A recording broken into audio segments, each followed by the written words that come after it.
थंडीचं वातावरण असल्यामुळे कधी-कधी असं वाटतं, की मस्त बसावं, आराम करावा. पण असं म्हणून जमत नाही म्हणून मी उपमा बनवला नाश्त्याला सकाळी-सकाळी. चहा घेतला, चहाही बनवला होता. त्याच्यानंतर असं वाटलं, की आज भाजी-पोळीला स्टॉप द्यावा म्हणून मी फ्राईड राईस बनवण्याचा विचार केला. बॉटल सगळ्या फ्रीजमधनं काढून बघितलं तर सगळे थोडे-थोडे सॉस होते. म्हणून म्हणले मी मार्केटमध्ये निघाले. मार्केटमध्ये मी सॉसच्या दुकानात गेल्यावर तिथं कोरियनचे आणि चायनीज जे प्रोडक्ट लागतात त्यांच्या रेसिपीला ते सगळे प्रोडक्ट अवेलेबल होते. फक्त मला विनेगर आणि जे पाहिजे होते ते बॉटल्स नाही मिळाले. सोया सॉस फक्त मिळाला आणि तो घेऊन मी घरी आले कारण माझ्याकडे स्टॉकमध्ये थोडे-थोडे सगळे सॉस होते.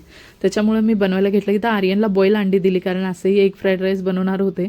थंडी होती त्याच्यामुळे आर्यनला लहान मुलांना तुम्हालाही माहिती आहे अंडी थंडीत खूप उपयोगकारक असतात.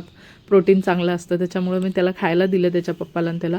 आणि मी सगळ्या भाज्या वगैरे कापून फ्राईड राईस बनवायला घेतलं. इथं मस्त मी सोया सॉस वगैरे बरं झालं माझ्याकडे ऑलरेडी होतं ते नसतं तर नाही बनवलं नसतं.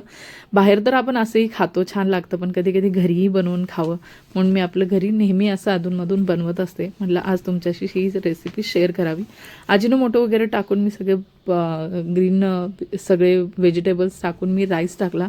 इथं मी भात कोलम तांदूळ यूज करते. तुम्ही कोणता करता नक्की सांगा कारण तुमचं छान बनत असेल. माझ्या रेसिपीमध्ये काही कमी वाटली असेल तर मी तुमची रेसिपी नक्की हे करेन की तुम्ही तांदूळ कोणता वापरता. मी तो कोलम वापरते तर तुमची रेसिपी नक्की मला कमेंटमध्ये सांगा. मी तशीच बनवेन तुमची छान बनत असेल त्याच्यामुळं. त्याच्यानंतर मी इथं भात टाकून मस्त भात फ्राय केला. माझे मिनी ब्लॉग तुम्हाला खरंच चांगले वाटत असतील तर मला प्लीज सबस्क्राईब करा कारण तुमच्या सपोर्टमुळे माझ्या आयुष्यात मी काहीतरी बदल आणण्याचा प्रयत्न करते. So bye bye.